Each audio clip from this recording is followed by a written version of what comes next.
Hello everyone. तो आज हम क्लास 9 की इकोनॉमिक्स के सबसे फर्स्ट चैप्टर जो हमारा बेसिक बिल्डिंग ऑफ लाइफ है उसके बारे में डिस्कस करने जा रहे हैं। और हमारा जो ज्योग्राफी का फर्स्ट पार्ट था शेपिंग ऑफ अर्थ सरफेस वो कंप्लीट हो चुका है। उसमें जितने भी पार्ट्स थे 4 या 5 पार्ट में वो खत्म हो चुका है।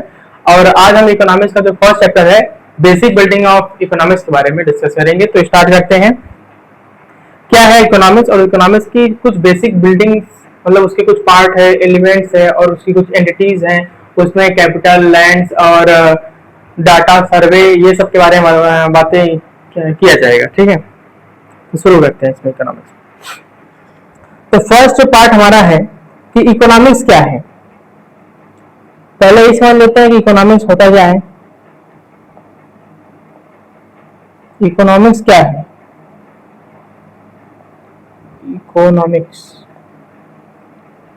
इकोनॉमिक्स क्या है? क्या हम मनी को इकोनॉमिक्स बोलते हैं या टाइम को इकोनॉमिक्स बोलेंगे कि स्पीड सीट या लैंड, कैपिटल या स्टॉक मार्केट, क्या इन सभी को हम इकोनॉमिक्स बोलते हैं?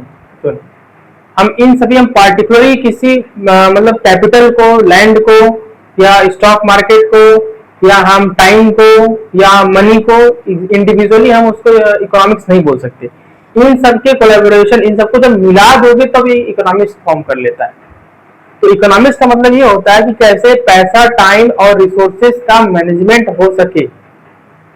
हम पैसा, टाइम और रिसोर्सेज का कैसे मैनेजमेंट करते हैं उसी को इकोनॉमिक्स बोलते हैं। और इकोनॉमी क्या है? जब इन्हीं तीनों चीजों का रियल वर्ल्ड में हम प्रैक्टिस करने लगे, मतलब जब असली दुनिया में आके आप इन सभी पैसा, टाइम और रिसोर्सेज का मैनेजमेंट आप करने लगेंगे, उसको सही ढंग से उसमें परफॉर्म करने लगे, तो उसी को हम इकोनॉमी बोल देते हैं। तो इकोनॉमिक्स और इकोनॉमी में डिफरेंस ये है कि इकोनॉमिक्स का मतलब होता है स्टडी, पढ़ना। क्या पढ़ना? किसके बारे में पढ़ना? कि हम कैसे मनी, टाइम और रिसोर्सेज को मैनेजमेंट करेंगे। जैसे हमारी जो बुक है इकोनॉमिक्स की, जिसमें चैप्टर जो first basic building of life, यही बताएगा आपको कि कैसे आप मनी, टाइम और रिसोर्सेज को मैनेजमेंट करेंगे। लेकिन उसका रियल वर्ल्ड प्रैक्टिस इकोनॉमी कहलाती है। जब उसका आप रियल वर्ल्ड प्रैक्टिस में यूज करने लगे, जैसे गवर्नमेंट एजेंसी अलग अलग प्रैक्टिस करती हैं कि कैसे जीडीपी बढ़ाना है, घटाना है, टैक्स बढ़ाना घटाना है, तो इन सबका यूज करती है। तो तुम्हारा वो इकोनॉमिक्स का पार्ट हो गया। जब उसको रियल वर्ल्ड प्रैक्टिस में करते मतलब यूज कर लेगी गवर्नमेंट एजेंसीज, तो क्या होगा? अगर वो सही से प्रैक्टिस हो गया तो हमारी इंडिया की इकोनॉमी बढ़ सकती है। अगर सही से प्रैक्टिस नहीं हो पाया तो इंडिया की इकोनॉमी घट सकती है। तो शुरू करते हैं इकोनॉमिक्स। इकोनॉमिक्स तुम्हारा एक ग्रीक वर्ड से डिराइव हुआ है। पहला पॉइंट यही हो जाएगा कि हमारा जो इकोनॉमिक्स है, इकोनॉमिक्स एक ग्रीक वर्ड से डिराइव हुआ है जिसे बोलते हैं ओइकोनोमिया। इसमें जो ओइको है इसका मतलब होता है हाउस होल्ड और नोमिया का मतलब होता है मैनेजमेंट। एक तरीके से इसको हम हाउस होल्ड मैनेजमेंट भी बोलते हैं। ग्रीक वर्ड में ओइकोनोमिया का मतलब ये होता है, उसका मतलब ही इकोनॉमिक्स होता है। इसमें ओइको का मतलब होता है जनरली तुम्हारा हाउस होल्ड और नोमिया का मतलब होता है मैनेजमेंट। मतलब हाउस होल्ड मैनेजमेंट हो सकते हो कि कैसे तुम मनी, टाइम और रिसोर्सेज को मैनेजमेंट करोगे। जनरली हम इसी के बारे में इकोनॉमिक्स के अंदर स्टडी करते हैं और उसका जब रियल वर्ल्ड हम यूज करने लगे तो उसे इकोनॉमिक कहते हैं। तो इकोनॉमिक्स और इकोनॉमी में यही छोटा सा डिफरेंस है। हम इंडिविजुअली मनी को इकोनॉमी नहीं बोल सकते, इकोनॉमिक्स नहीं बोल सकते, टाइम को इकोनॉमिक्स नहीं बोल सकते, या तुम्हारा जैसे हम उसको बोल सकते हैं हम लैंड को या कैपिटल को इकोनॉमिक्स नहीं बोल सकते। इन जब तीनों को मिलाओगे तब जाके इकोनॉमिक्स बनेगी। तो बोलेगा कि मनी को इकोनॉमिक्स बोलते हैं, गलत है। लैंड या कैपिटल को इकोनॉमी बोलते हैं, गलत है। स्टॉक मार्केट को इकोनॉमी बोलते हैं, गलत है। तीनों को मिलाओगे तब जाकर इकोनॉमिक्स बनेगी। और इसका जब रियल वर्ल्ड प्रैक्टिस कर लोगे तो उसे बोल देंगे इकोनॉमी। तो ये इकोनॉमिक्स है, स्टडी इसकी, और इकोनॉमी इसमें रियल वर्ल्ड प्रैक्टिसेस। ठीक, तो हम इसमें थोड़ा सा जनरल कुछ डिफरेंस भी देख लेते हैं क्या है इकोनॉमिक्स और इकोनॉमी के अंदर। ये रहा, एक सेकंड, क्या है रियल वर्ल्ड में, देख लो डिफरेंसेस क्या है इसके।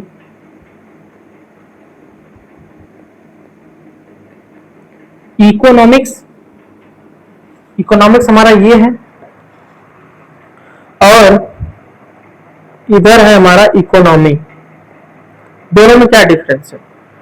इकोनॉमिक्स और इकोनॉमी दोनों में क्या डिफरेंस है हमने बताया। ये जो तुम्हारा किस वर्ड से डिराइव हुआ है, इसे बोलते हैं ओइकोनोमिया, जिसका मतलब होता है हाउस होल्ड मैनेजमेंट।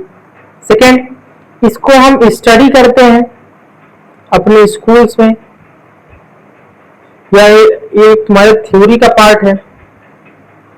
इसमें हम जनरली इकोनॉमिक्स में ये देखते हैं कि टाइम,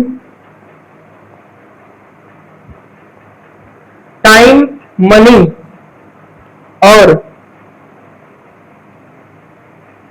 रिसोर्सेस का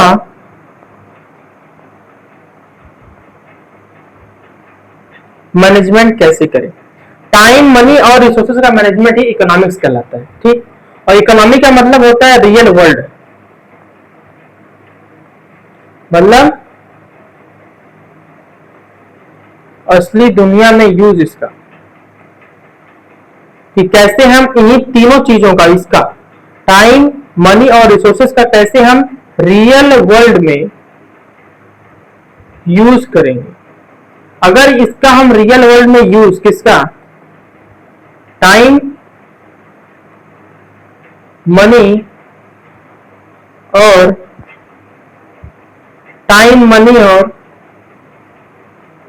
रिसोर्सेस का हम रियल वर्ल्ड में यूज अगर सही कर लेते हैं, ठीक है, रुक जाओ, अगर हम राइट वे से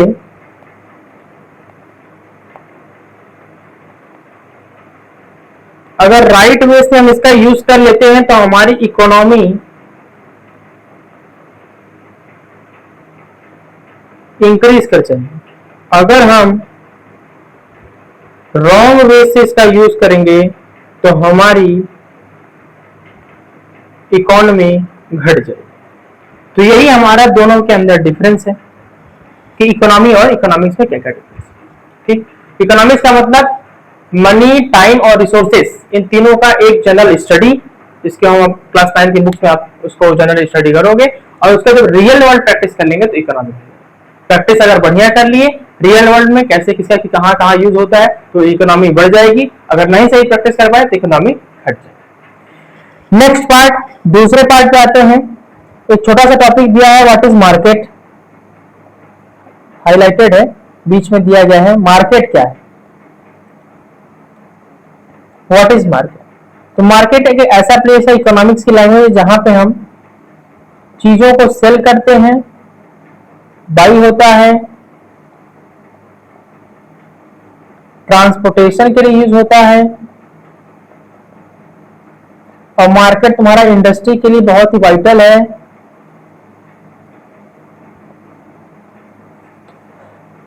और ये तुम्हारा मार्केट जो है ये थोड़ा सा कम्युनिकेशंस के लिए भी यूज कर लिया जाता है, इंटरनल कम्युनिकेशन बोल सकते हैं। तो ये जनरली तुम्हारा इसमें दिया गया मार्केट, कि मार्केट ऐसा प्लेस है जहां पे हम चीजों को बाई करते हैं, सेल करते हैं, और इंडस्ट्रियल यूज में भी मार्केट बहुत इंपॉर्टेंट है, क्योंकि तुम चीजों को तुरंत जो बनाओगे तुरंत उसमें ट्रांसफर कर दोगे मार्केट में, तुम्हारी अगर इकोनॉमी बढ़ सकती है उससे, अगर सही से रियल वर्ल्ड में प्रैक्टिस कर लिए तो, ठीक। तो ये करने हमारा मार्केट का आता है। इकोनॉमिक्स और इकोनॉमी में डिफरेंस हो गया, मार्केट हो गया, छोटा सा टॉपिक था।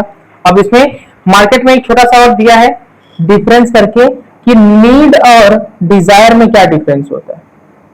नीड और वांट्स और डिजायर में क्या डिफरेंस है। नीड का मतलब वो होता है जो चीज बहुत ही नेसेसरी हो, मतलब जरूरी हो, मतलब ये चाहिए ही चाहिए। और वांट्स और डिजायर का मतलब वो तुम्हारे डिजायर के ऊपर है, तुम्हारी इच्छा के ऊपर है, तुम ले भी सकते हो नहीं भी ले सकते हो, ठीक। जैसे नीड में हम दे सकते हैं जैसे एजुकेशन, एजुकेशन नीड है, डिजायर नहीं है। मान लो बाइसाइकिल, ये नीड हो सकता है, जैसे स्कूल मान लो तुम साइकिल से जा रहे हो तो तुम्हारा नीड हो गया, लेकिन वहीं पर अगर मोटर बाइक देखें या फिर कार देखें या बस देखें तो ये सब तुम्हारे क्या हो जाएंगे, डिजायर में आ जाएंगे कि तुमको लेना है, ठीक। अगर हम बात करें नॉर्मल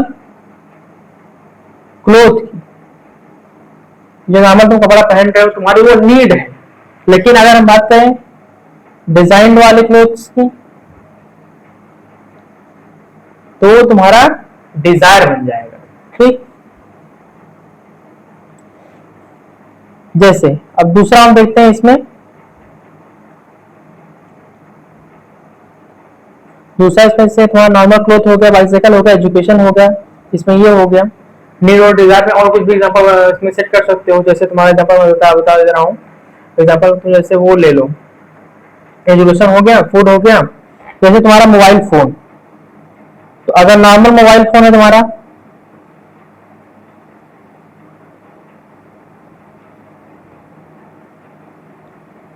नॉर्मल जो कम्युनिकेशन के लिए यूज हो रहा है ओनली जनरली, तो वो तुम्हारा नीड है।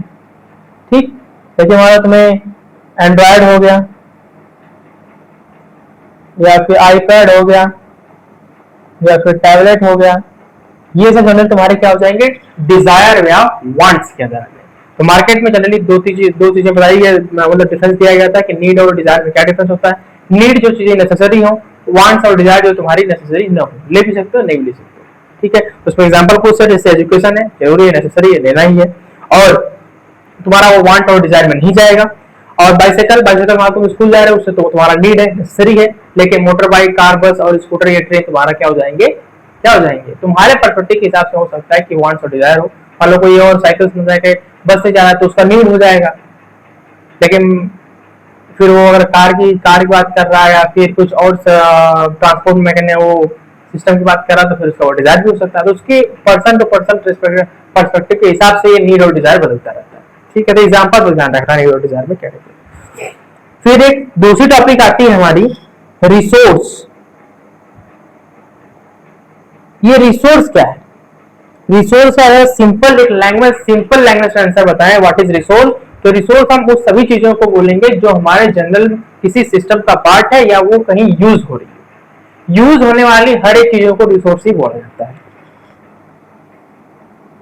जो चीजें मतलब वो सभी थिंग्स हो सकती है, वो सभी सब्सटेंस हो सकती है जो जिसमें मतलब उससे कुछ बन रहा है या उसका यूज हो रहा है। जैसे वुड, लकड़ी से टेबल बन रहा है, चेयर बन रहा है, अलग अलग चीजें बन रही हैं, तो तुम्हारे रिसोर्स का पार्ट है। वाटर को हम प्यूरिफाई करके बहुत सारा सिस्टम बना सकते हैं, वो भी तुम्हारा रिसोर्स। वाटर से तुम्हारी हाइड्रो इलेक्ट्रिक पावर प्लांट बन जाता है।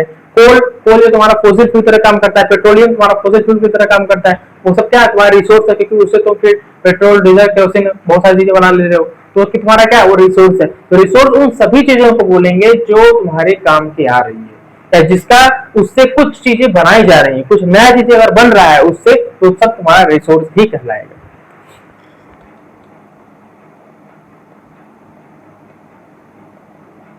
Anything that we use to make another substance called resource. Anything that we use to make another substance, ऐसे कोई भी ऐसी थिंग्स हो सकती है जिसका हम यूज करें कुछ अनदर कोई अलग सब्सटेंस बनाने के लिए, उसे हम रिसोर्स ही कहेंगे। यही सिंपल डिफिनेशन होगा रिसोर्स का। रिसोर्स का मतलब वो हो सकता है कि जो भी वो रिसोर्स मतलब कुछ भी वो हो सकता है जिसका तुम यूज करो कुछ भी बनाने के लिए, उससे कुछ चीजें तैयार होना चाहिए, नया कुछ बनना चाहिए। अगर कुछ नया बन रहा है तो फिर वो तुम्हारा रिसोर्स कहलाएगा। उसमें ह्यूमन मेड भी हो सकता है, नेचुरल भी हो सकता है। रिसोर्स तुम्हारा नेचुरली भी चीजें हो सकती हैं। नेचुरल से तुम्हारा कोल हो गया, कोल से तुम्हारी फैक्ट्रियां बन जा रही हैं। तुम्हारा वाटर हो गया, वाटर से प्लांट बन जा रहे हैं, इलेक्ट्रिसिटी वाले प्लांट। और तुम्हारा पेट्रोलियम हो गया, पेट्रोलियम से तुम्हारा केरोसिन ऑयल बन जा रहा है और पेट्रोल डीजल बन जा रहे हैं, गाड़ियां चल रही हैं। और अगर हम मैन मेड की बात करें वो भी रिसोर्स हो सकता है। मैन मेड जितनी भी टेक्नोलॉजी है, तुम्हारी कार है, बस है, तुम्हारा फोन है, मोबाइल फोन है, जितने भी सब मैन मेड है, ये कहीं ना कहीं कम्युनिकेशन जैसे इसका यूज करोगे कुछ नया चीज बनाने के लिए टेक्नोलॉजी का। कार और बस तुम्हारे ट्रांसपोर्ट के लिए यूज हो जाएगी। मोबाइल फोन तुम जनरली कम्युनिकेशन के लिए यूज करोगे, डाटा ट्रांसफर के लिए यूज करोगे। तो ये तुम्हारा क्या है, कहीं ना कहीं यूज हो रहा है, उससे कुछ काम कर रहे हैं, तो हमारा वो रिसोर्स का पार्ट है, उसी को जनरली रिसोर्स बोलते हैं। अब हम एक नई टॉपिक पे आते हैं जो हमारा फोर्थ पार्ट में आ जाता है। थैंक यू यार, साइड नीचे कर दे रहे हैं अभी। फोर्थ पार्ट हमारा आता है इसमें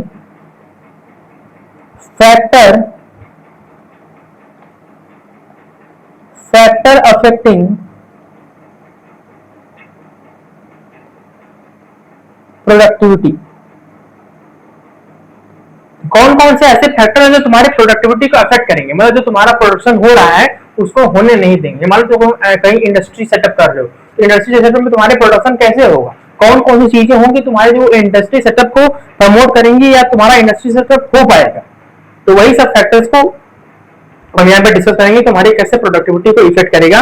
जिसमें पहला आता है, बस फैक्टर का नाम याद रखना इसमें, क्योंकि बहुत छोटे फैक्टर है, नाम से ही काम हो जाए। कैपिटल है, लैंड है, ट्रांसपोर्ट है, ट्रांसपोर्ट हो गया तुम्हारा, और क्या हो जाएगा, लेबर हो जाएगा, लेबर है, और टेक्नोलॉजी है, ईटीसी, और भी कुछ हो सकता है। जनरल कैपिटल में जनरली यहाँ पे मनी होता है, पैसा। ठीक, तो ये सब कुछ फैक्टर्स है। जैसे तुम्हारा कैपिटल पैसा होना चाहिए, उसके दूसरा लैंड जमीन होना चाहिए, तीसरा क्या है, ट्रांसपोर्ट होना चाहिए। अगर बगल में कहीं मार्केट वार्केट नहीं है तो तुम्हें ले जाने में ही बहुत समय लग जाएगा अपने प्रोडक्ट को बेचने के लिए। और फोर्थ लेबर होना चाहिए, एक ही काम तुम अकेले तो अपनी इंडस्ट्री चला नहीं पाओगे, तो लेबर ये के लिए बहुत सारे लोग भी चाहिए, लेबर भी होना चाहिए। और टेक्नोलॉजी होना जरूरी है। मान लो कम्युनिकेशन करना है, तब क्या कम्युनिकेशन पुराने जमाने की तरह पिजन का यूज करोगे कि यहाँ से कुछ उसको दे देंगे, उठा के लेके जाएगा, वहां पहुंचा देगा, तब तो होगा इंडस्ट्री सेटअप हो ही गया तुम्हारा, इंडस्ट्री सेटअप हो ही नहीं पाएगा। कम्युनिकेशन फास्ट के लिए हमें इंस्टेंट मैसेजिंग के लिए एंड्रॉइड फोन होना चाहिए, जिससे तुम आराम से मैसेज करो, खटाक से तुम्हारा प्रोडक्ट आ जाए फिर चला जाए। तो ये सब तुम्हारे कुछ 1 2 3 4 5 फैक्टर्स हैं, और भी हो सकते हैं आपके, मतलब और एग्जांपल उतने अभी एनसीईआरटी में नहीं है। 5 ही जनरल है, कैपिटल, लैंड, ट्रांसपोर्ट, लेबर और टेक्नोलॉजी। 5 फैक्टर है जो तुम्हारी प्रोडक्शन या इंडस्ट्री के सेटअप में अफेक्ट कर सकती है। बस ये रिसोर्स आपका खत्म हो। अब एक नई टॉपिक जो आप साइड में दिया गया था, आपके एनसीईआरटी में दिया गया है, उसे बोलते हैं अपॉर्चुनिटी कॉस्ट। ये अपॉर्चुनिटी कॉस्ट क्या है? अपॉर्चुनिटी कॉस्ट हम उसे बोलते हैं जिस, मतलब जो थिंग जिसने जितने उसका जो प्राइस है, जितने के लिए वैल्यूएबल है, उसी को बोलते हैं अपॉर्चुनिटी कॉस्ट। जैसे मार्केट में जाओगे तो तुम्हें बोल ऐसे मतलब कुछ भी खरीदने जाओगे तो लोग वहां पे जाते रहते हैं कि ये इतने का मिल रहा है, इतने की मिल रहा है, और ये इतने का, ये सामान इतने की मिलती है, जनरली इतने इसका प्राइस है, दाम बताया जाता है। तो उसका अपॉर्चुनिटी कॉस्ट है। अपॉर्चुनिटी कॉस्ट क्या हो सकता है? तो किसी भी सब्सटेंस का जो उसकी जनरल उस पर जो एमआरपी हो या जो जनरल उसके वैल्यू हो, जो आपको उतना पैसा देना पड़ेगा तो आप उसको खरीद सकते हैं, वही तुम्हारा अपॉर्चुनिटी कॉस्ट हो जाएगा। कि मतलब अब इसको तुम अपने अपने हाथ, मतलब अपने यूज में इसको ले सकते हो। अब ये तुम क्योंकि तो उसके उस प्राइस की, उसका जितना प्राइस था उसने उसका तुमने अपॉर्चुनिटी कॉस्ट दे चुका है। मान लो मोबाइल है 8,000 9,000 की, तो तुम्हें क्या करना पड़ेगा, उसका अपॉर्चुनिटी कॉस्ट देना पड़ेगा। जैसे अपॉर्चुनिटी कॉस्ट कितना हो गया, 8,000 हो गया, अब तुम उसको दे दोगे तो तुम्हारा हो जाएगा। ठीक, मान लो तुम कुछ और भी लेने गए, कुछ और सब्सटेंस ले लिए, उसका भी कुछ अपॉर्चुनिटी कॉस्ट होगा, तुम पे करो, तुम्हारा हो जाएगा। ठीक, अपॉर्चुनिटी कॉस्ट क्या है? वो मिनिमम वैल्यू हो सकती है उस सब्सटेंस की, उस प्रोडक्ट की, जो उस पर लिखी हो, जो तुम्हें देने पे वो तुम्हारी हो जाए, तो उसे बोलेंगे अपॉर्चुनिटी कॉस्ट या अपॉर्चुनिटी वैल्यू, उस प्रोडक्ट की, वो सब्सटेंस। बस यही अपॉर्चुनिटी।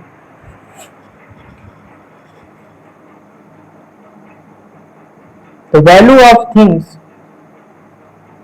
जनरली एमआरपी बोल सकते हो, मिनिमम जो प्राइस रेट होता है।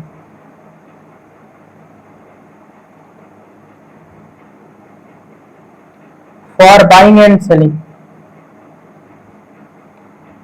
यहाँ पे ऐसे नीचे यहाँ पर मिनिमम वैल्यू, जो भी तुम्हारी मिनिमम से मिनिमम जो वैल्यू होगी उस थिंग्स की एमआरपी होगी, उसी को या सेल करने के लिए या बाई करने के लिए उसी कंपोनेंट के अपॉर्चुनिटी का। मतलब तुम अपना टेबल या कोई मोबाइल तुम बेच रहे हो तो सब कुछ अपॉर्चुनिटी वैल्यू लगाओगे कि नहीं हमारी ये 6,000, मतलब मैंने इसको 6,000 में खरीदा था, मैं इसको 4,000 बेचूंगा, सेकंड हैंड चुकी है, तुम इसे बेचने जा रहे हो, इसका तुमने एक अपॉर्चुनिटी वैल्यू लगाया 4,000, तो उसके हिसाब से तुम बेच दोगे।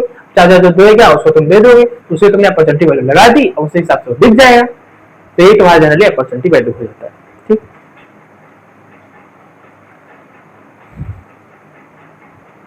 अब इसके बाद एक नया टॉपिक है तुम्हारा, छोटा सा और है, दिया गया एनसीईआरटी में, दिया गया है तुम्हारे प्रोडक्शन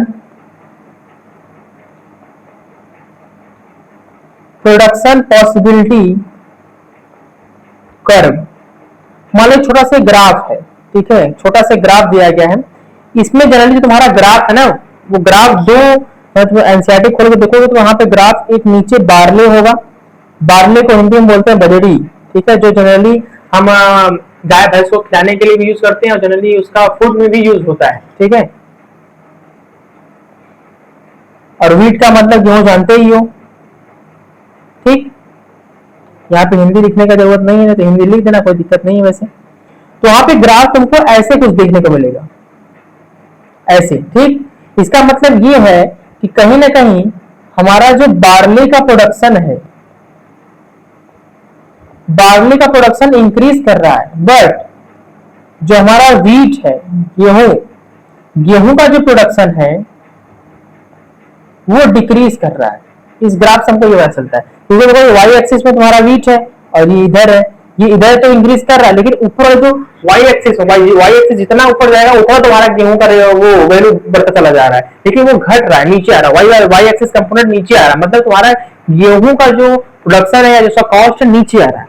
तो यहाँ से ही तुम्हारे एनसीईआरटी में जब नीचे जाओगे ना तो यहाँ पे छोटा सा ग्राफ बना हुआ, वो ग्राफ यही बोल रहा है। मान लो यहाँ पे थोड़ा सा मार्किंग कर दिया है, देखो यहाँ पे 20 है तो 20 है, यहाँ तो 80 हो जाएगा। मान लो यहाँ 40 हो गया तो यहाँ तुम्हारा 60 हो जाएगा, ऐसे करके मिला देना, ठीक। फिर यहाँ पे अगर मान लो यहाँ पे 80 हो गया तो यहाँ पे तुम्हारा 30 हो गया, तो नीचे गिर रहा है। तो व्हीट तुम्हारी घट रही है, बार्ले तुम्हारा बढ़ता चला जा रहा है। जनरली ये दोनों का प्रोडक्शन है जो तुम्हारा क्या बोलते हैं, प्रोडक्शन पॉसिबिलिटी कर्व है, जो कि तुम्हारा कोई किसी का ही बना सकते हो। तुम अपने खेत का बना दो कि अपने खेत में तुम 2-3 चीजें लगा दो और बता दो किसी का कितना प्रोडक्शन हो, उस हिसाब से ग्राफ बना दो, दो में प्लॉट कर दो, जिससे क्वांटिटी घट रहा है उसको डाउन कर दो, जिससे बढ़ रहा है इंक्रीज कर दो। इसी को बोलते हैं प्रोडक्शन पॉसिबिलिटी ग्राफ। जनरली छोटा सा ग्राफ है, तो एनसीईआरटी में दिया गया है। किसके बीच में, व्हीट और बार्ले के बीच में दिया गया है एनसीईआरटी। मतलब किसी में ये एग्जाम में नहीं पूछ सकता तो पूछेगा बताओ ये किसका डिस्कशन है, तो बोल सकते हो, बोल दो कि प्रोडक्शन पॉसिबिलिटी ग्राफ किसके बीच में, व्हीट और बार्ले के बीच में। जनरली ये बताया गया है कि व्हीट का प्रोडक्शन घट रहा है या उसकी वैल्यू या उसका अमाउंट घट रहा है, लेकिन बार्ले का प्रोडक्शन या वैल्यू बढ़ रहा है। बस यही है तुम्हारा प्रोडक्शन पॉसिबिलिटी ग्राफ, ठीक। अब हम एक नए टॉपिक पे आते हैं, छोटा सा टॉपिक है, ज्यादा बड़ा नहीं है। उसका नाम है इकोनॉमिक एंटिटीज। क्या उसका नेम है?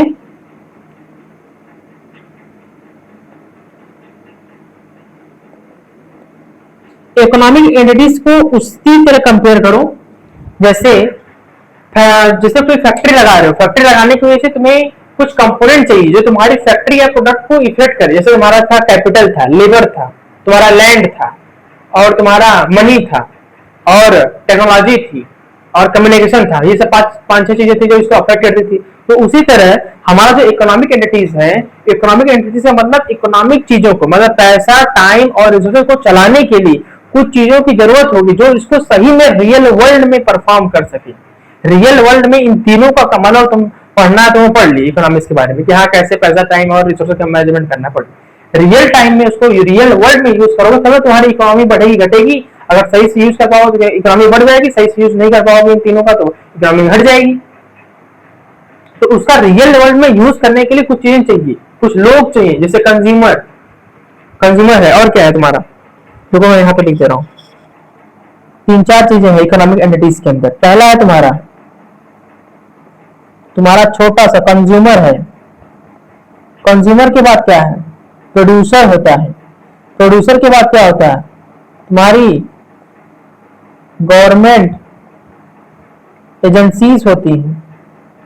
और क्या होता है इसमें, फाइनेंशियल इंस्टीट्यूट हो जाते हैं। ये सब जितने भी हैं ये सब इकोनॉमिक एंटिटीज हैं। एंटिटीज का मतलब जिनका यूज हम करेंगे तब जाके हमारा जो इकोनॉमिक्स में हम पढ़े हैं उसका यूज रियल वर्ल्ड या इकोनॉमी के बढ़ाने में यूज हो सकता है। तो जैसे कंज्यूमर चाहिए, कंज्यूमर जो उसको खर्च करता हो। प्रोड्यूसर चाहिए जैसे उसको बढ़ाने के लिए चाहिए। और क्या है, गवर्नमेंट एजेंसी चाहिए ताकि वो पॉलिसीज ला सके कैसे इसको काम कराना है। और फाइनेंशियल तुम्हारा एक इंस्टीट्यूट होना चाहिए उन तीनों को मैनेजमेंट करने वाला। तो वहां पर तुम इंस्टीट्यूट अपना सेटअप करोगे। जब ये 5-6 चीजें होंगी तो अच्छे से चीजें तीनों कोऑर्डिनेट करके चलेंगी तब जाके तुम्हारी इकोनॉमी बूस्ट होगी। मान लो कंज्यूमर है, ये नहीं है, प्रोड्यूसर है, ये नहीं है। अब तुम कैसे यूज करोगे अपने रिसोर्स का यूज करने की तुम्हारे पास मान लो टाइम है, मनी है और टाइम है, लेकिन रिसोर्स मैनेजमेंट कैसे करोगे? कि कंज्यूमर, प्रोड्यूसर और तुम्हारे गवर्नमेंट एजेंसीज और फाइनेंस इंस्टीट्यूट तो होना चाहिए ना। मान लो अभी तुम्हारे कोई फैक्ट्री लगा दी, वहां चोरी हो गया, तो कैसे गवर्नमेंट के पास लेके जाओगे जब तुम वहां से अपना इंप्लीमेंट नहीं करके आओगे गवर्नमेंट एजेंसी या पॉलिसी से कि हम अपना इंडस्ट्री खोलने जा रहे हैं, इसके लिए कुछ अप्रूवल दीजिए ताकि मतलब कुछ प्रॉब्लम हो तो यहाँ आ सके एक्शन लेने की। तो ऐसा नहीं कहोगे तो कैसे यूज होगा? तो गवर्नमेंट एजेंसी का होना जरूरी है जो पॉलिसी बनाती है। और फिफ्थ पार्ट जो तुम्हारा फोर्थ है वो फाइनेंशियल इंस्टीट्यूट, जो तुम्हारा इंस्टीट्यूट का सेटअप है।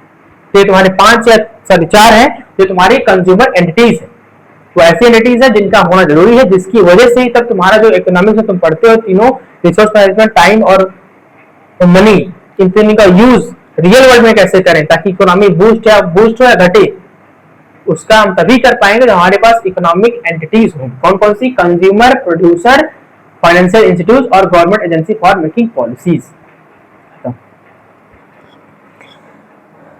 अब बस 2 और छोटे छोटे टॉपिक रह गए हैं। छोटा सा डेटा क्या होता है, किसी को दोनों वही निपटा देते हैं। डेटा क्या है और सर्वे क्या है, 2 पार्ट। डेटा हम उस फैक्ट को बोलेंगे या उस हम स्टैटिस्टिक्स को बोलेंगे।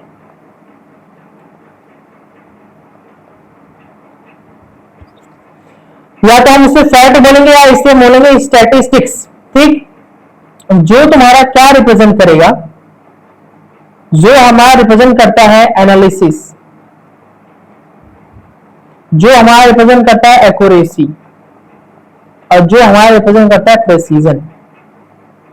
ठीक, डेटा हमारा एक छोटा सा डेटा आता है, मान लो हमारे इंडिया का पुराने वाला डेटा आ गया कि हमारी इकोनॉमी में कितना बूस्ट हुआ, उसको देखने के लिए। मान लो कोई गवर्नमेंट एजेंसी कुछ ऐसा पॉलिसी या कुछ नया यूज निकाल दिया कि अब क्या होगा कि जैसे जहाँ पे भी म्युनिसिपल कॉर्पोरेशन का यूज होगा कि जहाँ पे कचरा फचड़ा है गांव में या शहर में उसको साफ किया जाएगा। ठीक, अब यहाँ पे रूल तो गवर्नमेंट ने निकाल दिया। अब मान लो साफ सफाई हुई नहीं, डेटा चढ़ गया वहां पे कि यहाँ पे साफ सफाई हो चुकी है। तो डेटा एक जनरली तुम्हारा फैक्ट है जो वहां के एरिया से रिलेट करता भी होगा, नहीं करता होगा। मान लो कोई फॉल्स स्टेटमेंट है वहां पे इम्प्लीमेंट कर दिया कि हाँ वहां पे क्लीन हो चुका है, कचरा जो भी था वहां पे डंप था वो हटा दिया गया है, तो डेटा तुम्हारे सामने दिख जाएगा। वहां पे जितने भी गवर्नमेंट पॉलिसी वाले मेकर होंगे उनको देख लेंगे, हाँ सफाई हो चुकी, क्लीन हो गया। लेकिन फिर हम सर्वे का यूज करते हैं। सर्वे इसलिए कर सकते हैं कि अब रियल में जो तुम डेटा दिए हो उसका सही में यूज हुआ है कि नहीं हुआ है, उसके लिए हम सर्वे का यूज करते हैं। सर्वे किस लिए होता है? इस जो डेटा तुम दिए हो या जो तुम फैक्ट बनाए हो, इसका सही में रियल फॉलो में ये हुआ है कि नहीं, रियल तुम्हारा फॉलोड है कि नहीं। मतलब तुम्हारे डेटा से ही हूबहू जो तुम्हारा सर्वे, जब लोग जाके सर्वे जगह जगह पे करते हैं कि देखें अच्छा उस इलाके में देखा गया, डेटा देख रहे हैं अच्छा हाँ इस गांव में सफाई हो चुकी है, म्युनिसिपल कॉर्पोरेशन वाले कर दिए, ठीक है चलो सर्वे कर लेते हैं। अब सर्वे करने गए तो यहाँ पूरा एकदम कचरा ही यहाँ पे रखा गया, इतने लंबे 1 किलोमीटर दूर तक पूरा कचरा ही है, सफाई ही नहीं हुई यहाँ पे, तो डेटा कैसे चढ़ गया? तो सर्वे हम इसलिए करते ताकि हमारे डेटा से जो चीजें मैच करें वो सही है कि नहीं है। तो हम जनरली सर्वे इसलिए करते हैं ताकि हमारा जो फैक्ट है या जो हमारा डेटा है वो हमारा करेक्ट है या हमारा वो इनकरेक्ट है। तो करेक्ट और इनकरेक्ट को मेजर करने के लिए हम किसका यूज करते हैं? सर्वे का। डेटा करेक्ट है, इनकरेक्ट है, उसका हम यूज करने के लिए, उसको हम प्रूफ करने के लिए हाँ कि हमारा डेटा एकदम सही है, उसका हम किसका यूज करते हैं? सर्वे का यूज करते हैं। जनरली कुछ लोगों का ग्रुप होता होगा, सर्वे वाले में कम्युनिटी होती है, अलग अलग ग्रुप होता है, लोग अलग अलग, कोई म्युनिसिपल का है, कोई इलेक्ट्रिक का है, कोई वाटर का है, कोई इरिगेशन का है, तो अलग अलग का सर्वे होता है, अलग अलग डेटा बनते हैं, तब जाके गवर्नमेंट पॉलिसी पर जाती है तो उसको इम्प्लीमेंट करती है। ठीक, डेटा क्या है? एक जनरल तुम्हारा फैक्ट है, रिप्रेजेंट करता है एक्यूरेसी, एनालिसिस और वहां पे हुए चीजों को। लेकिन वो ट्रू हो सकता है कि नहीं हो सकता, इसलिए हम उसको वेरीफाई करने के लिए सर्वे कराते हैं ताकि हम उसको वेरीफाई कर सके। सर्वे से अगर सर्वे से चीजें कंफर्म हो जाती है, डेटा से कंफर्म नहीं हो, डेटा से तो हो सकता है हुआ भी हो ना भी हुआ हो, लेकिन सर्वे से हमारी चीजें दोनों कंफर्म हो जाती है कि हाँ हुआ भी है, ये भी कंफर्म, और डेटा हमारा भी कंफर्म हो जाता है कि डेटा हमारा फैक्ट है। तो यही है तुम्हारा जनरल डेटा और सर्वे में डिफरेंस। समझ गए? डेटा क्या है, फैक्ट है। सर्वे क्या है, इंप्लीमेंट किया जाता है ताकि हमारा डेटा को चेक कर सके करेक्ट है कि इनकरेक्ट है। और सर्वे इसलिए भी करते हैं, कुछ इंपॉर्टेंट आप समझ लो, सर्वे हम किस लिए करते हैं ताकि हमारे ऊपर कोई पोटेंशियल रिस्क ना आए। मान लो कोई गांव का आदमी उठ के चला गया कि भैया तवा यहाँ ऐसा डेटा यहाँ चढ़ गया कि यहाँ साफ सफाई हो गई, लेकिन यहाँ पे तो साफ सफाई हुआ ही नहीं, सर्वे वालों के पास पहुंच जाएगा, साफ सफाई ही नहीं हुआ। आपने बोला कि म्युनिसिपल पार्टी वाले आएंगे, वो सही करेंगे, इसको कचरा डस्टबिन लगाएंगे, कुछ लगाया ही नहीं। डेटा में तो दिख रहा है चढ़ गया यहाँ पे कि हाँ सही है, क्लीन हो गया है। तो पोटेंशियल रिस्क में है और अपॉर्चुनिटीज ग्रांटेड हो। मान लो इस अपॉर्चुनिटी ग्रांटेड मतलब मान लो कोई गवर्नमेंट ने या कुछ ऐसा रूल निकाला कि अब जो लोअर लेवल वाले हैं, जो एकदम जीरो लेवल हैं, जिनके पास पैसा नहीं है, उनको घर बना के दिया जाएगा। अब डेटा में चल रहा है कि हाँ इस इलाके में 1000 घर बन गए हैं। अब सर्वे कंडक्ट करा जाएगा तो पता चलेगा यहाँ तो कुछ बना ही नहीं। तो अपॉर्चुनिटी जिसको गवर्नमेंट दे रही है ऊपर से कि हाँ यहाँ पे घर बनना चाहिए, तो अपॉर्चुनिटी वो डेटा के हिसाब से मिला कि नहीं मिला, डेटा में चढ़ गया मिल गया, तो डेटा में मिला या नहीं मिला इसका चेक करने के लिए हम सर्वे कराते हैं ताकि पता चले कि हाँ वो घर मिला कि नहीं। अगर कंफर्म आता तो हम डेटा को भी कंफर्म कर देते हैं। ये इसका इसलिए हम बोलते हैं अपॉर्चुनिटी ग्रांटेड को भी चेक करने के लिए सर्वे कराते हैं। और पोटेंशियल रिस्क, मान लो कोई पहुंच न जाए वहां पे कि यहाँ साफ सफाई हुआ नहीं, तुम साफ सफाई बता रहे हो कि हो गया है, वो कम्युनिटी के पास पहुंच गया, ठीक। ये तो पोटेंशियल रिस्क को बचने के लिए, पोटेंशियल रिस्क से बचने के लिए और अपॉर्चुनिटी ग्रांटेड से बचने के लिए हम क्या कराते हैं, अपॉर्चुनिटी लोगों को देने के लिए हम क्या करते हैं, सर्वे कराते हैं। डेटा का तुम्हारा जनरली फैक्ट होता है, ठीक। अब जो नेक्स्ट पार्ट हमारा छोटा सा है, क्या बचा है, बच गया हमारा स्कोप ऑफ इकोनॉमिक्स। जो तुम्हारे इकोनॉमिस्ट होते हैं उनके क्या क्या स्कोप होते हैं। स्कोप ऑफ इकोनॉमिस्ट, इकोनॉमिस्ट के क्या स्कोप, क्या क्या स्कोप होते हैं, 4 तुम्हारे एनसीईआरटी में दिए गए हैं। पॉलिसी मेक करना,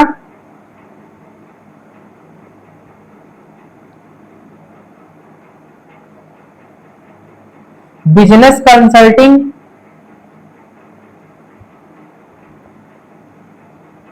रिसर्च एंड एजुकेशन, और उसके बाद फाइनेंस।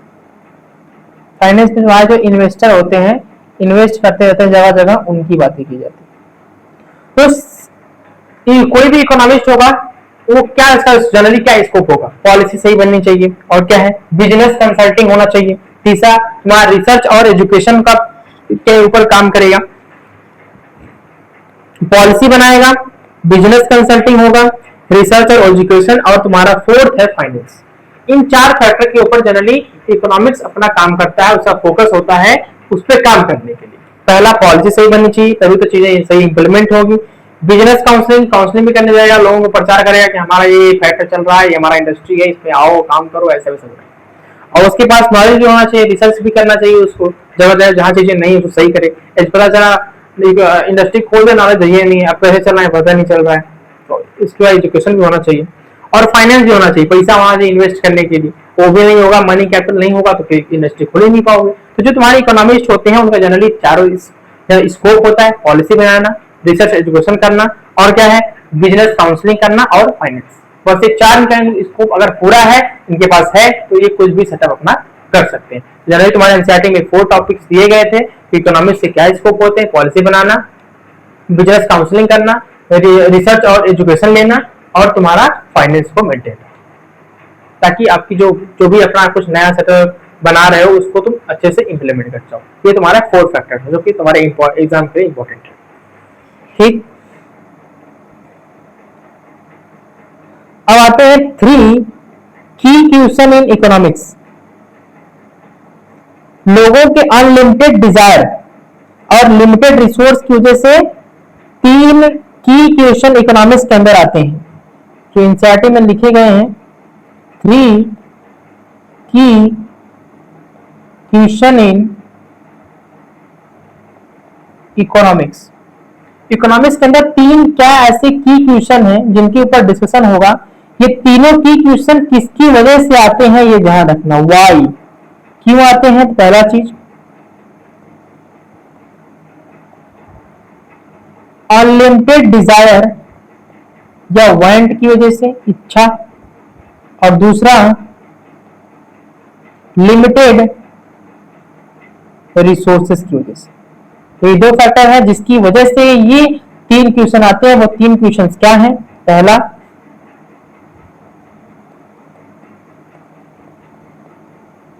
व्हाट टू प्रोड्यूस, क्या प्रोड्यूस करेंगे। हाउ टू प्रोड्यूस, कैसे करेंगे। फ्रॉम होम टू प्रोड्यूस, कहां से करेंगे। अगर हमारे पास अनलिमिटेड डिजायर है और लिमिटेड रिसोर्स है तो तीन चीजें सवाल उठती हैं, तीन की क्वेश्चन हो जाते हैं इकोनॉमिक्स के अंदर आते हैं कि तुम कहां से करोगे, कैसे करोगे और क्या करोगे। क्या प्रोड्यूस करोगे, कहां से करोगे और कैसे करोगे। ये तीन क्वेश्चन आते हैं। जनरली तुम्हारा क्वेश्चन बन सकता है कि व्हाट आर द थ्री की question in economics generally based on the unlimited resource and unlimited desire and wants और लिमिटेड रिसोर्स पे। तो आंसर बता देना। पहला है व्हाट टू प्रोड्यूस, क्या प्रोड्यूस करेंगे। हाउ टू प्रोड्यूस, कैसे प्रोड्यूस करेंगे। फ्रॉम होम टू प्रोड्यूस, कहां से करेंगे। ये तीन बेसिक क्वेश्चन। पहला व्हाट टू प्रोड्यूस कहां से करेंगे, हाउ टू प्रोड्यूस कैसे करेंगे, और फ्रॉम होम टू प्रोड्यूस कहां से करेंगे। ये तीन क्वेश्चन है तो तुम्हारे एग्जाम में आ सकते हैं। कि तीन की क्वेश्चन क्या है तुम्हारे जनरली जो इकोनॉमिक्स में आते हैं। जब तुम्हारा अनलिमिटेड डिजायर हो जाए और लिमिटेड रिसोर्स हो जाए तो क्या करना है। तो तीन क्वेश्चन जनरली तुम्हारे सामने देखने को मिलेंगे कि what to produce, how to produce and for whom to produce. क्या करना है, क्या प्रोड्यूस करना है, कैसे करना है, कहां से करना है। ये तीन मेजर क्वेश्चन आ जाते हैं। ठीक। और जो इसमें वो बताया गया था मैंने तुमको कि प्रोडक्टिविटी कि क्या क्या फैक्टर्स हैं। प्रोडक्टिविटी किससे किससे अफेक्ट होती है, फिर देख लो। ये तुम्हारा कैपिटल से, कैपिटल होना चाहिए, लैंड होना चाहिए, टेक्निक्स होना चाहिए, और तुम्हारे पास फाइनेंस होना चाहिए और लेबर होना चाहिए। ये कुछ तुम्हारे प्रोडक्टिविटी के फैक्टर्स हैं, वो बहुत इंपॉर्टेंट है। ये होना जरूरी है किसी भी इंडस्ट्री, किसी भी इंस्टीट्यूट के सेटअप के लिए। ये बहुत इंपॉर्टेंट है। तुम्हारे एग्जाम के लिए पूछा जा सकता है कि बताओ प्रोडक्टिविटी को अफेक्ट कौन कौन सा करेगा। तो कैपिटल है तुम्हारा, प्रोडक्टिविटी को कौन कौन अफेक्ट करेगा। तुम्हारा कैपिटल कर देगा। कैपिटल का मतलब पैसा, मनी, जमीन, लैंड, टेक्निक्स है, इसको बोल दोगे टेक्नोलॉजी बोल दोगे, एक ही बात है। टेक्नोलॉजी होगी तभी टेक्निक लगा पाओगे। और फाइनेंस और लेबर, ये कुछ पांच हैं जो तुम्हारे प्रोडक्टिविटी को अफेक्ट करते हैं। इसलिए मैं इसको दोबारा बताया हूं क्योंकि ये थोड़ा इंपॉर्टेंट हो जाता है तुम्हारे। ठीक। इसके बाद एक छोटा सा और हल्का सा कोने में एक दिया था टॉपिक, पॉलिसी। पॉलिसी क्या होती है? पॉलिसी जनरली हम नीति को बोलते हैं। पॉलिसी क्या होती है, इसको हिंदी में अगर बोलोगे तो इसे बोलेंगे नीति। ठीक है, क्या बोलेंगे इसको? नीति बोल सकते हो, इसको रूल्स बोल सकते हो, रूल्स एंड रेगुलेशंस बोल सकते हो, कुछ भी बोलो। तो जनरली क्या होता है, ये पॉलिसी एक तरह का तुम्हारा प्रिंसिपल है। प्रिंसिपल देखो ये वाला सही है, स्कूल वाला जो प्रिंसिपल की स्पेलिंग होती है वो ये है। ठीक है, ये स्कूल वाला है तो पागल था। ठीक है, ये जो तुम्हारा प्रिंसिपल है ये जनरली फैक्ट चीजों को बताता है। प्रिंसिपल हो गया, ये एक्शंस हो गया। तो पॉलिसी तुम्हारी क्या है? एक प्रिंसिपल है या एक एक्शन है जिसके ऊपर लोग काम करते हैं, जिसके ऊपर पीपल हो चुका है या कोई कम्युनिटी हो गई या फिर तुम्हारा कोई ग्रुप हो गया, इस पे वर्क करता है।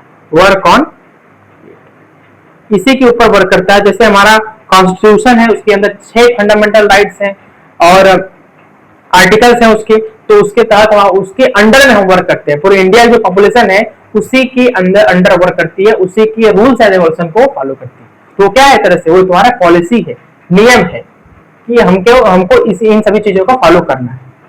तो पॉलिसी क्या होती है? प्रिंसिपल हो सकता है, कोई फैक्ट हो सकता है, कोई एक्शन हो सकते हैं जिनके अंडर लोग उसके ऊपर या उसके अंदर काम करते रहते हैं। तो जनरली तुम्हारा छोटा सा टॉपिक कोने में दिया था, पॉलिसी क्या था? तो पॉलिसी होगा।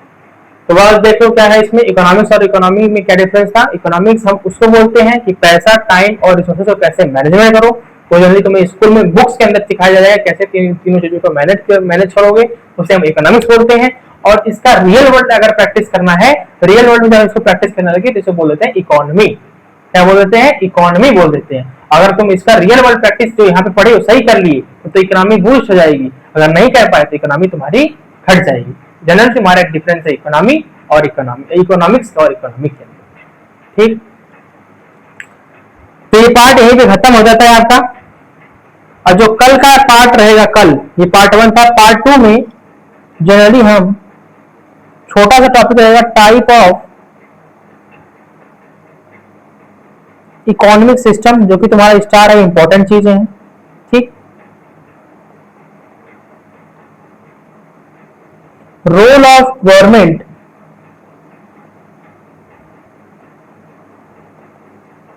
इन इकोनॉमिक सिस्टम, इकोनॉमिक सिस्टम को चलाने के लिए गवर्नमेंट का क्या रोल है। अब प्लस एनसीईआरटी क्वेश्चंस, ये तुम्हारे रहेंगे पूरे पार्ट जो मैं बना रहा हूं, ये तुम्हारा रहेगा इसके पार्ट में, तुम्हारा रहेगा पार्ट 2 में। पार्ट 2 में यहीं पे एंड हो जाएगा, एंड ऑफ चैप्टर।